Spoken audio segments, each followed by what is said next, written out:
Aravind tax நேயர்களுக்கு அன்பான வணக்கங்கள். இந்த விஷயத்தை பத்தி பேசக்கூடாது, ஒருத்தருடைய தனிப்பட்ட வாழ்க்கையை குறித்து நம்ம பேச வேணாம் அப்படிங்கிறதுனால இதை பத்தி நான் இந்த நியூஸ் ஒரு 4 நாள் இருக்குமா, 4 நாளா நம்ம பேசல. ஆனா இந்த 4 நாள்ல இது சம்பந்தமா நிறைய செய்திகளை நான் பார்த்துக்கிட்டு இருக்கேன். இதை சார்ந்து பல பேர் பேசின விஷயங்களை நான் பார்த்துட்டு இருக்கேன். இதுல முக்கியமான ஒரு விஷயம் என்ன அப்படின்னு பார்த்தீங்கன்னா, இந்த விர்ச்சுவல் வாரியர்ஸ் இருக்காங்க இல்லையா, இந்த டிவிகேவை சார்ந்த விர்ச்சுவல் வாரியர்ஸ், இவனுங்க பண்ணக்கூடிய அட்டூழியங்கள் இருக்குல்ல, அது கொஞ்சம் நெஞ்சம் கிடையாது. தப்பு பண்ணா கூட அந்த தப்பை ஒருபோதும், கரூர் சம்பவத்துல இருந்து நம்ம பார்த்துட்டு இருக்கோம், ஒருபோதும் அந்த தப்பை அவனுங்க ஏத்துக்கிறது கிடையாது. மாறா என்ன பண்ணிடுறாங்கன்னா, இன்னொருத்தர் மீது கை காட்டி இது இவர்களுடைய சதி, திமுகவின் சதி. இப்போ நான் திமுக கிடையாது, நான் நாம் தமிழர் கட்சியினுடைய ஆதரவாளர். என்னையும் என்ன சொல்றாங்கன்னா, இவன் திமுக சொம்பு, 200 ரூபா ஊப்பின்றானுங்க. யாரு? இந்த அனில் குஞ்சிஸ். சரி, அது ஒரு பக்கம் இருக்கட்டும். விஜய் குறித்து, விஜய் சம்பந்தமா எது நடந்தாலும் அதுக்கு திமுக தான் காரணம். இப்ப இந்த கரூர் சம்பவத்துல 41 பேர் மரணத்துக்கு திமுக தான் காரணம். ஜனநாயகன் படம் ரிலீஸ் ஆகாததுக்கு காரணம் திமுக. விஜயின் மீது சிபிஐ விசாரணை வர வேண்டியது வந்தது, அது எல்லாமே அதுக்கும் காரணம் திமுக தான். இன்னைக்கு விஜய் அவர்களுடைய மனைவி திருமதி சங்கீதா அவர்கள் விஜய் அவர்கள் கிட்ட விவாகரத்து கேட்டிருக்காங்க. அது அவங்களுடைய தனிப்பட்ட குடும்ப விவகாரம். அதுக்கான காரணம் என்ன அப்படிங்கிறது வேற. இத்தனை ஆண்டுகள் இல்லாம இப்ப எதுக்கு சடனா விஜய் அவர்கள் கிட்ட அவங்க விவாகரத்து கேட்கணும் அப்படிங்கிற ஒரு கேள்வி எல்லாருக்கும் இருக்கு. அந்த கேள்விக்கான பதிலும் எல்லாருக்கும் தெரியும். இது ஒரு பக்கம் இருக்கா. அவங்க விவாகரத்து கேட்டு செங்கல்பட்டு கோர்ட்ல கேஸ் போட்டிருக்காங்க. இது சம்பந்தமான செய்திகள் எல்லா ஊடகத்திலயும் வந்துருச்சுங்க. இப்ப என்னன்னா, இவங்க விவாகரத்து கேட்டதுக்கும் திமுக தான் காரணம், சங்கீதா அவர்களை பின்னாடி இருந்து திமுக தான் இயக்குது அப்படின்னு இந்த விர்ச்சுவல் வாரியர்ஸ் பேசிக்கிட்டு இருக்காங்க. அது கூட எனக்கு அஃபெக்ட் ஆகலைங்க. இந்த டிவிகேல இருக்கக்கூடிய பெண்கள், குறிப்பா கட்சியில் இருக்கக்கூடிய பெண்களா இருக்கட்டும், விஜயினுடைய ரசிகைகளா இருக்கட்டும், இதுங்க பேசுற பேச்சு இருக்குது தெரியுமா, இந்த பேச்சு தான் இந்த வீடியோ போடுறதுக்கு என்ன தூண்டிடுச்சு. சரி, இதை பத்தி பேச வேணாம் நான் இருந்தேன். முதல்ல ஆரம்பத்துல இருந்து நம்ம பார்த்துருவோமே. விஜய் அவர்கள்கிட்ட விவாகரத்து கேட்டு சங்கீதா அவர்கள் இப்போ கேஸ் போட்டிருக்காங்க. திரையுலகத்துல இந்த மாதிரி நடிகர்களுடைய விவாகரத்து என்பது முதல் முறை கிடையாது, பல முறை நடந்திருக்கு. இதுக்கு முன்னாடி நம்ம தனுஷ், ஐஸ்வர்யா, ரஜினிகாந்த் அவங்களுடைய விவாகரத்தா இருக்கட்டும், ஜிவி பிரகாஷ், சைந்தவி, நிறைய பேர் இருக்காங்க. இப்ப அந்த வரிசையில விஜயும் சங்கீதா அவர்களும் இணைந்திருக்காங்க. ஆனா இது வரைக்கும் எந்த மனைவியும் சொல்லாத ஒரு காரணத்தை போல்டா எடுத்து சொல்லியிருக்காங்க. திருமதி சங்கீதா அவர்கள் என்ன சொல்லியிருக்காங்க, விஜய் அவர்களுக்கு இன்னொரு நடிகையுடன் தவறான தொடர்பு இருக்கு, பல முறை இது குறித்து அவரை நாங்க கண்டிச்சிருக்கோம், சொல்லியிருக்கோம். ஆனா அவர் பேச்சு கேட்கவே இல்லை.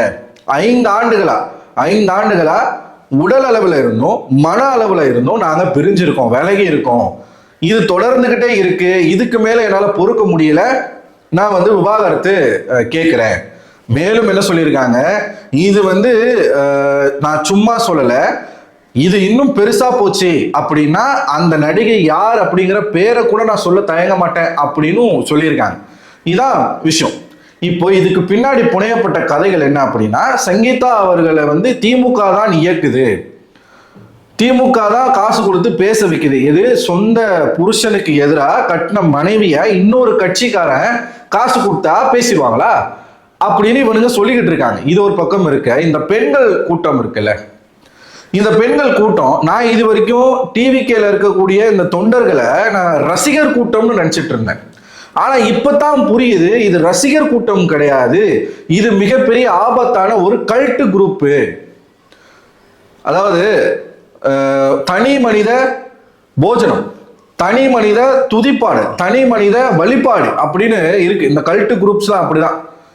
ஒருத்தனை கடவுளா நினைச்சு, அது பாசிட்டிவ் எனர்ஜியா இருந்தாலும் சரி, நெகட்டிவா இருந்தாலும் சரி, கடவுளுக்கு எதிர்மாறான ஒரு சக்தி, சாத்தானை கும்பிடக்கூடிய ஒரு குரூப், கல்ட் குரூப் இருக்கும். ஒரு தலைவன் இருப்பான், அவன் ஒரு சாத்தானை வழிபடுவான், அதுக்கு கீழே ஒரு குரூப் இருக்கும், இந்த பிளாக் மேஜிக், அது சம்பந்தமான ஆட்கள். அதே மாதிரி இந்த பாசிட்டிவ் சக்தி, அது இல்லாம தனி மனித துதிப்பாடல்.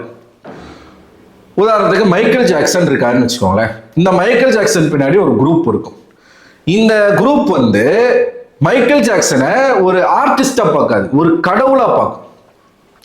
மைக்கேல் ஜாக்சனுக்காக உயிரை கூட கொடுக்க தயங்காத அந்த குரூப். அந்த மாதிரி தான் திரு விஜய் அவர்கள் தமிழ்நாட்டுக்குள்ள ஒரு குரூப்பை உருவாக்கி வச்சிருக்காரு அப்படிங்கிறது தான் நமக்கு இப்ப தெரியக்கூடிய விஷயங்கள். அப்பட்டமா எப்படி சொல்ற அப்படின்னா, இன்ஸ்டாகிராம்ல ஒரு பொண்ணுங்க ரீல்ஸ் அடிக்கடி போடக்கூடிய ஒரு இன்ஃப்ளூயன்சர்னு வச்சுக்கோங்களேன்.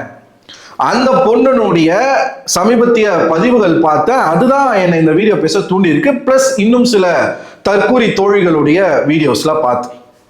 அந்த பொண்ணு திருமணமாகி அந்த திருமணமான தன்னுடைய கணவன் வந்து இன்னொரு பொண்ணோட அஃபேர்ல இருந்திருக்காப்ல. அது இந்த பொண்ணுக்கு தெரிஞ்சு எல்லாத்தையுமே அவங்க ஸ்டோரி ரீல்ஸா போடுறது, அதுல நமக்கு தெரிய வர்றதுதான். நான் அதை கூட காட்டுறேன் உங்களுக்கு, சரிங்களா?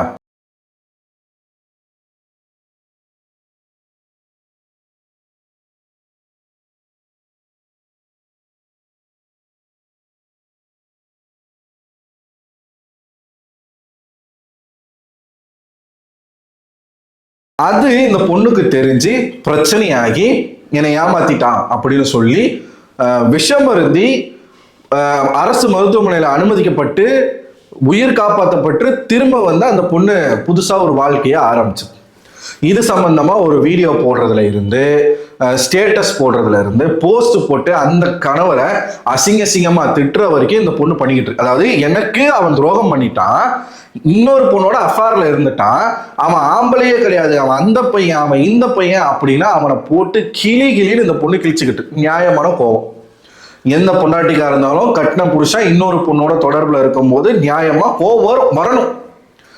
அதே பொண்ணு விஜய் அவர்கள் இன்னொரு நடிகையோட உறவுல இருக்காரு, இது சம்பந்தமா விஜயினுடைய மனைவி வந்து விவாகரத்து கேட்டிருக்காங்க அப்படின்னு சொன்ன உடனே தன்னுடைய கணவன் இன்னொரு பொண்ணோட தொடர்புல இருக்கிறது தனக்கு எந்த அளவுக்கு வலியை கொடுக்குது, சாகுற அளவுக்கு அந்த பொண்ணு போய் அதை ஒரு போஸ்டா போட்டு அந்த கணவனை திட்டக்கூடிய அதே பெண் விஜய் அவர்கள் இன்னொரு உறவுல இருக்கிறத ஆதரிச்சு பேசுது, ஆதரிச்சு வீடியோ போடுது.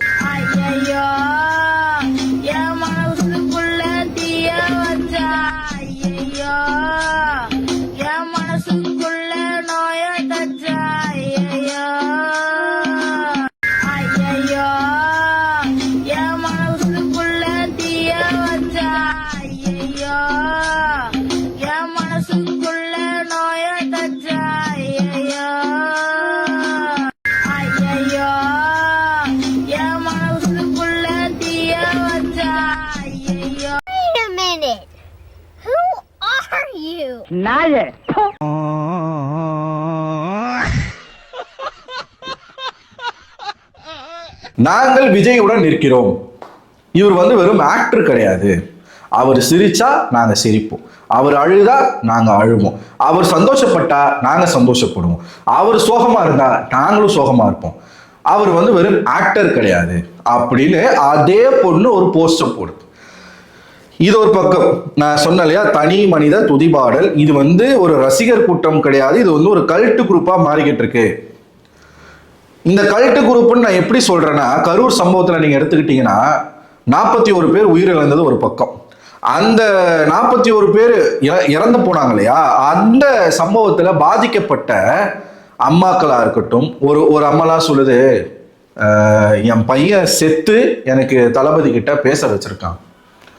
எப்படிப்பட்ட ஒரு தாய் பார்த்தீங்களா?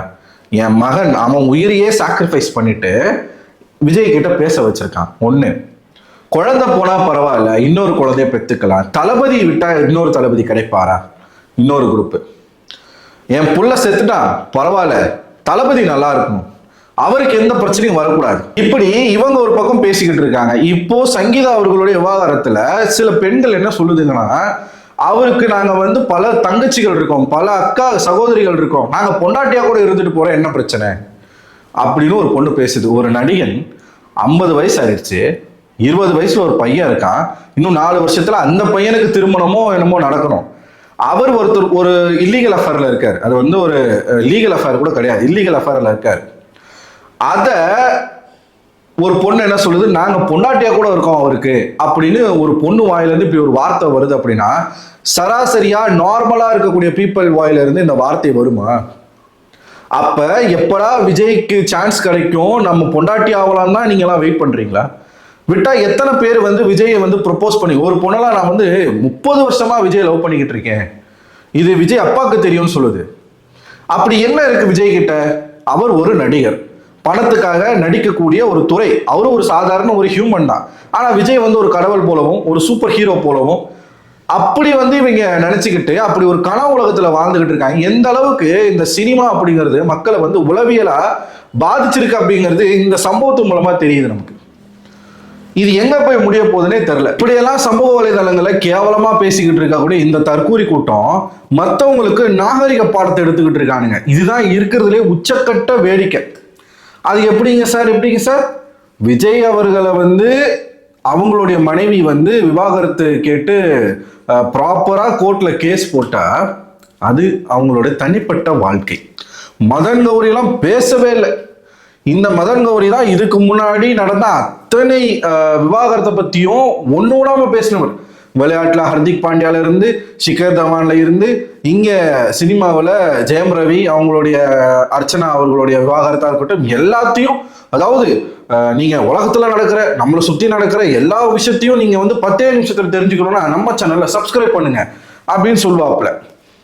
எல்லாருடைய விவாகரத்தை பத்தியும் பேசின மதன் கௌரி விஜய் அவர்களுடைய இந்த விவாகரத்தை குறித்து ஏன் பேசல அப்படின்னா அவர் என்ன சொல்றாரு, அது அவங்களோட பர்சனல். இந்த டிவிகேவினுடைய விர்ச்சுவல் வாரியர்ஸ் அப்படின்னு சொல்லக்கூடிய அது ஒரு, அதாவது எப்படி இந்த இருக்கிறதுலயே ஆபாசமான ஐடி விங் அப்படின்னா அது டிவிகேவினுடைய ஐடி விங் தான். இவனுங்க அது தளபதியினுடைய பர்சனல் தனிப்பட்ட வாழ்க்கை குறித்து அரசியல் பண்ணவங்க. இங்க யாரும் விஜயை குறித்தோ சங்கீதாவை குறித்தோ அரசியல் படுத்தல. அவங்களுடைய வாழ்க்கையில தனிப்பட்ட வாழ்க்கையில் நடந்த பிரச்சனைகளை வச்சு இங்க யாருமே அரசியல் படுத்தல. இவனுங்க தான் பண்ணிக்கிட்டு இருக்கானுங்க. இவனுங்க மற்றவங்களுக்கு வந்து நாகரிக பாடம் எடுத்துக்கிட்டு இருக்கானுங்க. இந்த நாய்ங்க எல்லார பத்தி எப்படி இருக்கிறதுல எல்லாருடைய குடும்பங்களையும் வந்து வீதிக்கு இழுத்து பேசக்கூடிய ஒரு கூட்டம் இந்த டிவிக்கனுடைய ஐடி விங். இவனுங்க இப்ப விஜயினோடனே அது பர்சனல். அஜித்தினுடைய குடும்பத்தை பத்தி பேசும்போது தெரியல அது அவங்க பர்சனல்னு சொல்லிட்டு தமிழ்நாட்டில் இருக்கக்கூடிய ஒவ்வொரு தலைவர்களை பத்தின பர்சனலான விஷயங்களை வந்து இவனுங்க பேசியிருக்காங்க. உதாரணத்துக்கு உதயநிதி ஸ்டாலினா இருக்கட்டும், ஸ்டாலின் அவர்களாக இருக்கட்டும், சீமான் அவர்களாக இருக்கட்டும். சீமான் அவர்களெல்லாம் வந்து ரொம்ப பேசியிருக்காங்க. இப்ப சீமான் அவர்களுடைய வழக்குல நீங்க எடுத்துக்கிட்டீங்கன்னா அவரும் இன்னொரு நடிகையும் வந்து காதலிச்சிருக்காங்க. திருமணத்துக்கு முன்பு சீமான் அவர்களுக்கு கல்யாணம் ஆகிறதுக்கு முன்னாடி ஒரு லவ் இருந்திருக்கு. அந்த லவ் கை கூடல, 2 பேரும் மனசு வந்து பிரிஞ்சுட்டாங்க. அதன் பின்னாடி அவருக்கு வந்து திருமணம் நடக்குது. சீமான் அவர்களுக்கு திருமணம் நடக்குது. நடந்த பிறகு இந்த நடிகை வந்து ஒவ்வொரு முறையும் சீமான் அவர்கள் மீது அவதூறு பரப்பி அதை எதிர்த்து கோர்ட்ல கேஸ் போட்டதும் சீமான் அவர்கள் தான். அவர் போட்ட கேஸ்ல கோர்ட் வந்து தீர்ப்பு இப்ப சொல்லியிருக்காங்க, 2 பேரும் அதை பத்தி பொது வழியில பேசிக்க கூடாதுன்னு சொல்லி. திருமணத்துக்கு முன்னாடி காதலிச்சு இப்ப எல்லாருக்குமே ஒரு லவ் ஃபெயிலியர் இருக்கும் இல்லையா? இப்ப பேசிக்கிட்டு இருக்க எனக்குமே ஒரு லவ் ஃபெயிலியர் இருக்கு. எல்லாருக்குமே வந்து தன்னுடைய வாழ்க்கையில ஒரு காதலை கடந்துதான் வந்திருப்போம். சீமான் அவர்கள் திருமணம் ஆன பிறகு எந்த பெண்ணுடைய கள்ள தொடர்புல இல்ல. விஜய் இருக்கிறதுக்கு பேர் கள்ள தொடர்பு. எப்படி விஜய் இருக்கிறதுக்கு பேர் கள்ள தொடர்பு. நான் என்ன கேட்கிறேன், இன்னைக்கு விஜயினுடைய இந்த போக்க வந்து இந்த கள்ள தொடர்பை ஆதரிச்சு பேசக்கூடிய இதே டிவிக்கே தொண்டர்கள் கிட்ட நான் கேட்கிறேன். அந்த பொண்ணுக்கு சொல்லிச்சு இல்லையா, நான் விஜய்க்கு பொண்டாட்டியா இருந்தேன். பொண்ணு சொன்னா பரவாயில்லைங்க, ஒரு பையன் சொல்றான் அடுத்த ஜென்மோன்றதுக்கு பதில் அடுத்த வருஷம் நான் விஜய்க்கு வந்து பொண்டாட்டியா பிறக்கணும்ன்றான். விஜய்க்கு நான் பொண்டாட்டியா இருக்கிறேன் அப்படின்னு சொல்லக்கூடிய அந்த பொண்ணுடைய புருஷன் ஒரு கள்ள தொடர்புல இருந்தாலும் அந்த பொண்ணு ஒத்துக்குமா? இதை விட மோசமா ஈட்ஸ் பிரசாந்த் இருக்கான் பாருங்க, ஒரு தடிமாட்டு பையன். அவன் வந்து பேசுறான், செவனேன்னு இருக்காருங்க அஜித், செவனேன்னு இருக்காரு. அஜித் அவர்களோட குடும்பத்துல வந்து குழப்பத்தை உண்டு பண்றான் இந்த தடிமாட்டு பையன். உருவகேலி பண்றேன், ஆமா பண்ணுவேன், ஏன்னா அவன் பேசின விஷயம் அந்த மாதிரி. நாளைக்கு அஜித் வீட்டுல இந்த மாதிரி ஒரு விஷயம் நடக்குது, இப்படிதான் எல்லாம் பேசிட்டு இருப்பீங்களான்னு கேட்கறான். ஏன்டா சம்பந்தம் இல்லாம அவரு எழுதுறீங்க? அவரு பாட்டு அவரு எந்த பொம்பளை கேஸ்லயும் மாட்டலடா. எல்லா தப்பும் உங்க பின்னாடி வச்சிருக்கிறீங்கடா நீங்க. எங்கேயுமே அவரு நான் கண்ணியமா வாழ்ந்துகிட்டு இருக்காப்புல, அந்த மனுஷன் குடும்பத்தோட நிம்மதியா வாழ்ந்துகிட்டு இருக்காப்புல, சும்மா இருக்கிறான். அதாவது இவனுங்களுக்கு யாரும் நல்லா இருக்கக்கூடாது. இப்ப விஜய் நல்லா இல்லைன்னா சுத்தி இருக்கிற எவனுமே நல்லா இருக்கக்கூடாது. இதை தாண்டி என்ன சொல்றான், எவனுமே வப்பாட்டி வச்சுக்கலையா, இதென்ன பெரிய விஷயமா பேசிக்கிட்டு இருக்கீங்கன்னு ஸ்பேஸ்ல பேசிக்கிட்டு இருக்காங்க உட்காந்து. ஏண்டா உன் பொண்டாட்டி இன்னொருத்தனோட கள்ள தொடர்புல இருந்தா நீ ஒத்துப்பியா? இப்படிதான் பேசுவியா? இந்த மாதிரி இப்போ இங்க பாதிக்கப்பட்டிருக்கிறது வந்து சங்கீதா அவர்கள். சங்கீதா அவர்கள் பக்கத்துல இவங்க நிக்கலன்னா கூட பரவாயில்ல, அவ்வளவு ஆபாசமா சங்கீதா அவர்களை பேசிக்கிட்டு இருக்காங்க. இதுதான் நமக்கு எழக்கூடிய மிகப்பெரிய கோவமே. இப்ப விஜய் அவர்கள் வந்து அவர் இன்னொரு தொடர்புல இருக்காரு, அது நமக்கு தேவையே இல்லைங்க. பாதிக்கப்பட்ட ஒரு மனைவி வந்து தன்னுடைய கணவன் மீது ஒரு அது குற்றச்சாட்டு கிடையாது, அவங்க வந்து விவாகரத்து கேட்கிறாங்க. என்னை விட்டுரு, எனக்கு போதும், எனக்கு இந்த வாழ்க்கை வேணாம்னு சொல்லி இந்த வாழ்க்கைக்கு ஒரு முடிவு கேட்கிறாங்க. இவனுங்க இந்த ஆக்சுவல் விக்டிம் அவங்க பக்கத்துல இருக்கக்கூடிய நியாயத்தை பார்க்கல, அவங்க ஒரு பொண்ணுன்றதை மறந்துட்டானுங்க. விஜய், நான் சொன்ன இல்லையா கல்ட்டு குரூப், விஜய ஒருத்தவங்க சொல்லிட்டாங்க அப்படின்னா உடனே நாளைக்கு சந்திரசேகர் அவர்கள் வந்து விஜயை குறித்து பெத்த புள்ளைய பத்தி ஒரு அப்பனுக்கு கருத்து சொல்றதுக்கு உரிமை கிடையாதா? அவர் எதனா சொன்னாலும் இதே மாதிரி தான் ஆபாசமா பேசுவானுங்க. விஜயனுடைய அம்மா வந்து எதனா சொன்னா கூட இதே மாதிரி தான் அவங்களையும் ஆபாசமா பேசுவானுங்க. அப்ப இவனுங்க என்ன மனநிலையில இருக்கானுங்க? நான் கேட்கிறேன், இத ஆதரிச்சு இது அவருடைய, அதாவது ஒவ்வொருத்தனுடைய தனிப்பட்ட வாழ்க்கை குறித்து அவதூறாக, ஆபாசமாக, கேவலமாக பேசக்கூடிய இந்த ஜாம்பி கூட்டம் விஜய்க்கு ஒரு பிரச்சனைனே வந்து பர்சனலை பத்தி பேசக்கூடாதுன்னு நாகரிக பாடம் எடுக்கிறானுங்க. இப்படி பேசக்கூடிய ஒவ்வொரு பெண்ணும் ஒவ்வொரு ஆணும் அவங்க குடும்பத்துல அவனுடைய அப்பாவோ அவனுடைய அம்மாவோ இல்ல நீங்க காதலிக்கிற பொண்ணோ பையனோ உங்களோட அக்கா தங்கச்சியோ அண்ணன் தம்பியோ கள்ள உறவுல இருந்தா அதை ஆதரிப்பீங்களா, எதிர்ப்பீங்களா? அம்பட்டு பேரும் இப்போ விஜய் மேல பாயறது, பெண்கள்லாம் இந்த விஜயினுடைய ரசிகைலாம் விஜய் மேல பாயறதுக்கு ரெடியா இருக்கானுங்க. ஒரு பொண்ணு வாயிலிருந்து இந்த வார்த்தை எப்படிங்க வரும்? பொண்டாட்டியா இருக்கிறோன்னு எப்படிங்க வரும்? சாதாரண மனநிலையில இருக்கிற பெண் வாயில இந்த வார்த்தை வருமா? வருமா? நிச்சயமா வராது. உன் புருஷன்கிட்ட என்ன இருக்கோ, நீ பழகிற ஆண்கள் கிட்ட என்ன இருக்கோ அதே தான் விஜய் கிட்டயும் இருக்கு. விஜய் கிட்ட ஒன்றும் தங்கத்திலையோ இல்லை வைரத்திலையோ செஞ்சு வைக்கல. எல்லாருக்கும் என்னென்ன இருக்கோ அதுதான் இருக்கு. அது என்ன விஜய்னா மட்டும் அப்படி ஒரு வெறியில சுத்துதுங்க எல்லாம். இதுங்களை பெத்ததுங்களை பத்தி நம்ம என்ன சொல்றது? நிஜமாவே வருத்தமா இருக்கு. கெரியருடைய உச்சத்தை விட்டு வந்தேன், சினிமா வாழ்க்கையை விட்டு வந்தேன், இப்படியெல்லாம் பேசி பேசி மக்கள் மத்தியில சிம்பத்தியை கிரியேட் பண்ணக்கூடிய திரு விஜய் அவர்கள் சொந்த குடும்பத்தை, சொந்த மனைவிய, சொந்த பொண்ணை, சொந்த பையனையே விட்டுட்டு வந்திருக்காப்புல. இதான் இங்க நிதர்சனமான உண்மை. சொந்த குடும்பத்தையே காப்பாற்ற வக்கு இல்லாத ஒரு தலைவனால ஒரு நாட்டை காப்பாற்ற முடியுமா? ரொம்ப சாதாரணமா கடந்து போறாங்க. சரி, ஓகே, இப்ப என்னங்க, அவருக்கு வந்து ஒரு நடிகையோட அஃபேர் இருந்துச்சா, அது என்னவோ அவங்களோட பர்சனல். இது எதுக்கு வந்து சங்கீதா அவர்கள் இந்த நேரத்துல கம்ப்ளைண்ட் கொடுத்தாங்க? சொல்றதை கேட்கறத பார்த்தீங்களா? 4 வருஷத்துக்கு முன்னாடி ஒரு பெண் வந்து பாலியல் ரீதியாக துன்புறுத்தப்பட்டிருக்கா. 4 வருஷத்துக்கு முன்னாடி 4 வருஷமா அவளும் வந்து பயந்து பயந்து பயந்து அதை வெளியில சொல்லாம இருந்துட்டா. ஒரு கட்டத்துக்கு மேல இன்னும் பல பேர் பாதிக்கப்படுறாங்க. அந்த பொண்ணு வந்து கம்ப்ளைண்ட் கொடுக்குறாங்க. அந்த பொண்ணுகிட்ட போய் வந்து யாருமா அவனை இப்படி செஞ்சது அப்படின்னு கேட்டா அவனுக்கு தண்டனையை கொடுப்போமா, இல்ல அந்த பொண்ணுகிட்ட போய் 4 வருஷமா என்னமா பண்ணிட்டு இருந்த, இப்பதான் உனக்கு சொல்லணும்னு தோணுச்சா அப்படின்ற கேள்வியை கேட்டோம் அப்படின்னா நம்ம எந்த அளவுக்கு சிக்கான மைண்ட் செட்ல இருக்கோம். அப்படிப்பட்ட மைண்ட் செட்ல தான் இந்த தாவேகா கூட்டம் இருக்கு. இவனுங்க இன்னும் ரசிகர்களாக தான் இருக்கானுங்க. இவனுங்க இன்னும் கட்சி தொண்டர்களா மாறவே இல்லை. சீமானை பத்தி பேசும்போது உங்களுக்கு இனிக்குது, உதயநிதியை பத்தி பேசும்போது இனிக்குது, ஸ்டாலினை பத்தி பேசினா இனிக்குது, பிஜேபியில் இருக்கக்கூடிய தலைவர்களை பத்தி பேசினா இனிக்குது. உங்களுக்கு ஆப்போசிட்டா சிவகார்த்திகேயன் குடும்பத்தை என்ன பேச்சு பேசியிருக்காங்க? இந்த பராசக்தி படம் வந்து ஜனநாயகனுக்கு முன்னாடி ரிலீஸ் ஆயிடுச்சுன்றதுனால சிவகார்த்திகேயன் அவரோட மனைவி அவரோட குழந்தைகள் வரைக்கும் என்ன பேச்சு பேசியிருக்கானுங்க? அஜித் அவர்களை எப்பயும் பார்த்தாலும் எப்படியெல்லாம் வந்து பேசிக்கிட்டு இருக்கானுங்க.